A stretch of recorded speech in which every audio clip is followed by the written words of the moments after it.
Halo, halo, halo, halo. Hai, hai, hai. Apa kabar? Awan Kinton. Cus miau miau. Udah tahu kan artinya medrep? Iya, medical representative. Itu tuh profesi yang berada di perusahaan farmasi ya. Ya, bagian marketingnya. Nah. Di sana di mana-mana. Medrep itu, medical representative itu salah satu pekerjaan yang madep ya. Madep di sini adalah yang lumayan bagus lah. Kita masukin lamaran ya ke Medrep, perusahaan farmasi yang terkenal. Misalnya Sanbe, Sanbe Farm atau Kelbe Farm. Ya biasanya sih syaratnya good looking, punya SIM C, dan jaminannya ada BPKB ya. Nah, udah masukin lamaran, tesnya biasanya hitungan cepat, lalu lanjut ke interview. Nah, pertanyaannya sih ya seputar kerja di luar jam kerja, lembur tanpa dibayar ada targetnya, lembur tanpa dibayar ada targetnya. Di sini tuh diuji mental kalian ya. Kalau mau masuk harus fokus dan jangan main-main. Dan kalau udah fokus nanti kalian bakalan ketagihan. Kalau fokus pun gajinya, penghasilannya kalau udah setingkat manajer, apalagi ke area manajer udah hampir setingkat menteri lah.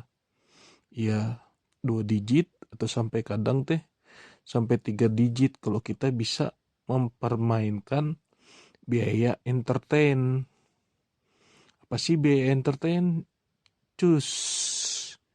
Biaya entertain adalah biaya yang dikeluarkan oleh perusahaan ya untuk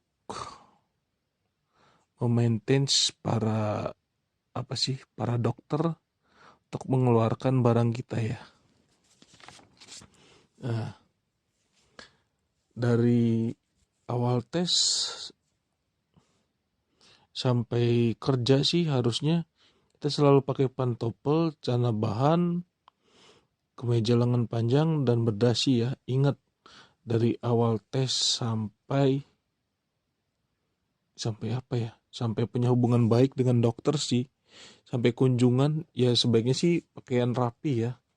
Supaya apa? Supaya menandakan kalau kita tuh bener bersungguh-sungguh ya.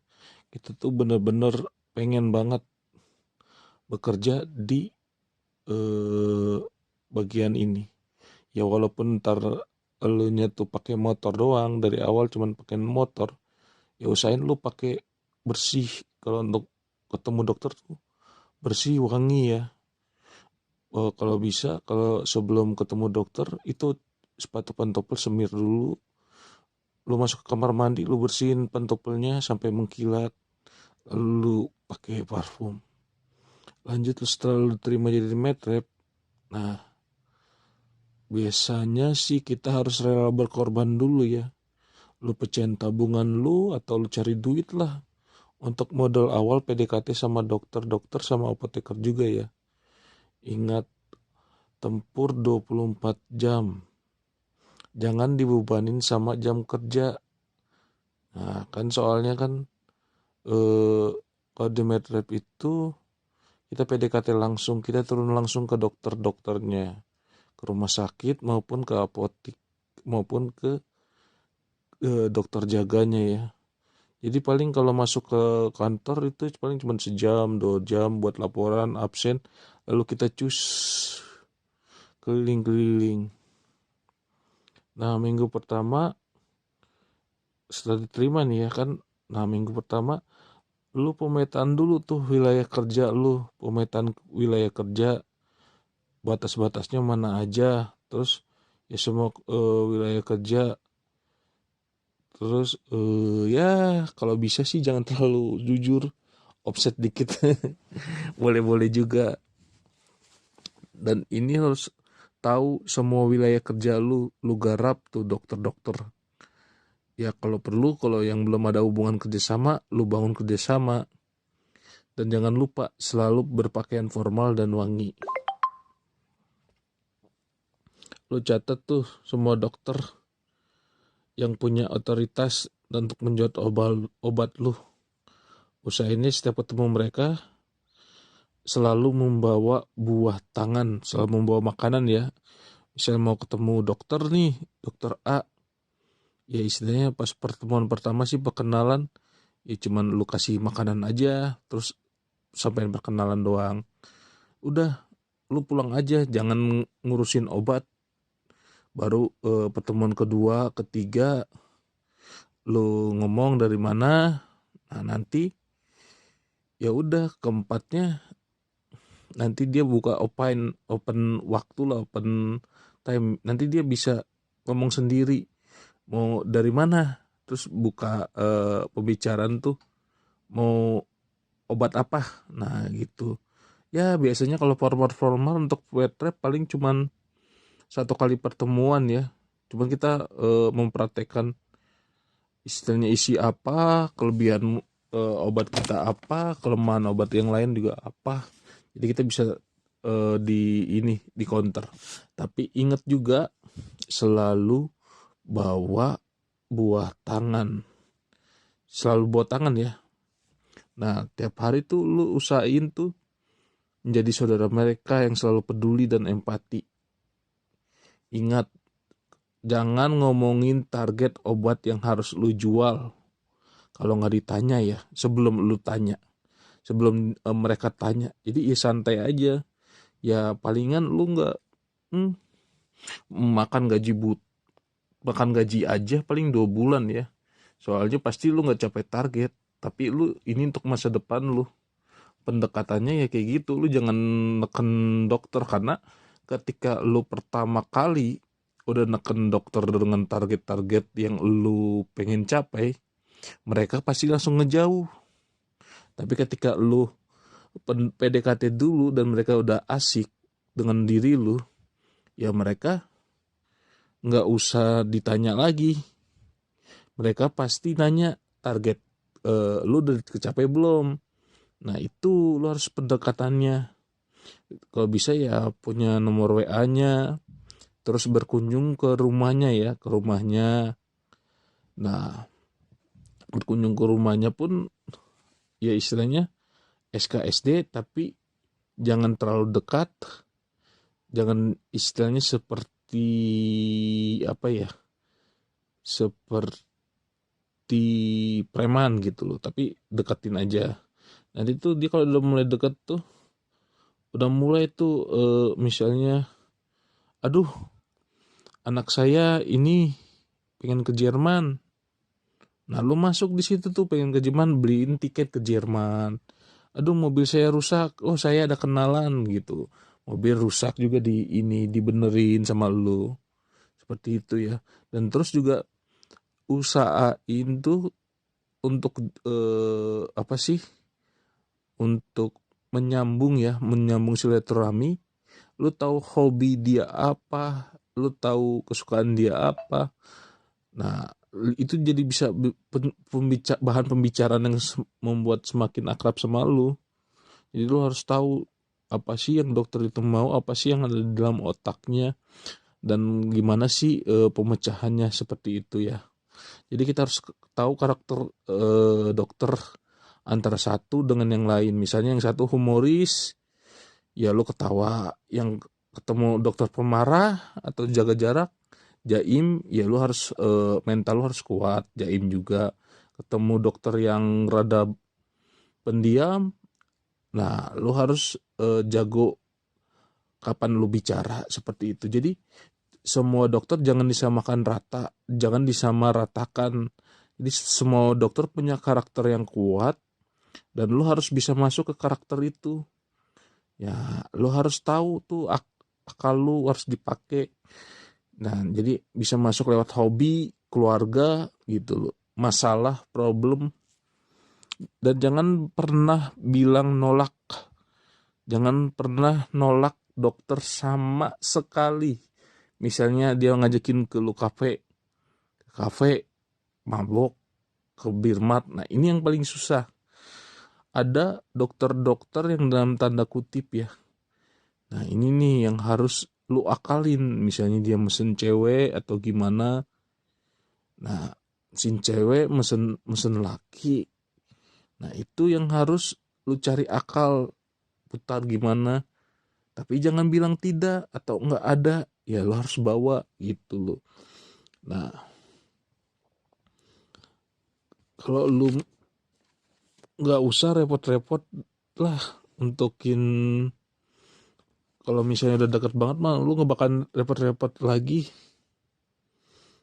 nggak usah sampai mikir panjang gitu loh. Lalu juga harus tahu semua kehidupan dokter dari nama anaknya sampai hobinya biar bisa nyambung terus. Dan tadi yang bilangin, dan yang paling hebat itu adalah yang mampu lu bisa bertahan gitu loh. Dan lalu pakaian harus selalu rapi ya, selalu rapi, keep smile, dan emosi lu harus bisa ditahan ya. Walaupun misalnya ada perkataan atau kalimat dokter yang kurang enak buat lu harus selalu senyum. Ingat, keep smile. Karena mereka adalah tulang punggung perusahaan lu. Karena mereka adalah uang lu atau gaji lu gitu ya. Nanti kalau mereka sudah akrab ya, psikologis mereka sudah kena, tinggal deh dia pasti inget lu. Dia pasti ketika menulis resep, menulis obat lu, dia pasti selalu nanya dan selalu terkenang sama diri lu. Jadi itu sebenarnya MedRap itu intinya adalah memaintain karakter-karakter dokter itu dan membuat mereka saudara atau keluarga menjadi keluarga lu. Jadi mereka bisa merasakan bagaimana menjual obat yang lu pakai gitu loh, yang lu harus dijual, ada targetnya 1 miliar seperti itu. Kalau misalnya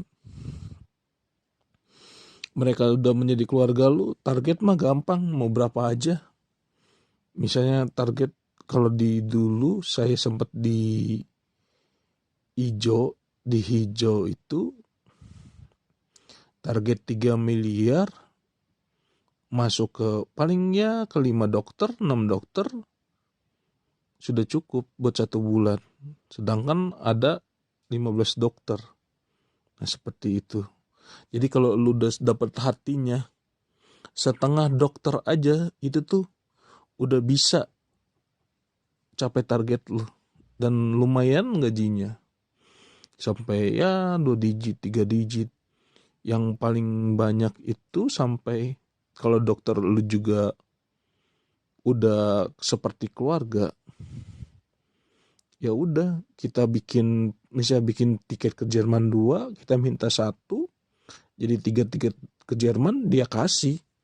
Dia bilang misalnya, Pak nanti kalau ditanya ke Jermannya 3 orang ya.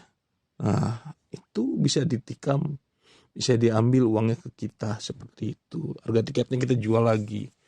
Jadi semakin dekat kita dengan dokter, semakin bagus keuangan kita. Tapi memang pas pertama kita harus keluar banyak. Dan kalau dilihat dari luar sih, dari perspektif itu 2 tahun, 3 tahun itu kita bisa beli rumah, beli mobil secara cash ya. Ingat, say no, jangan sampai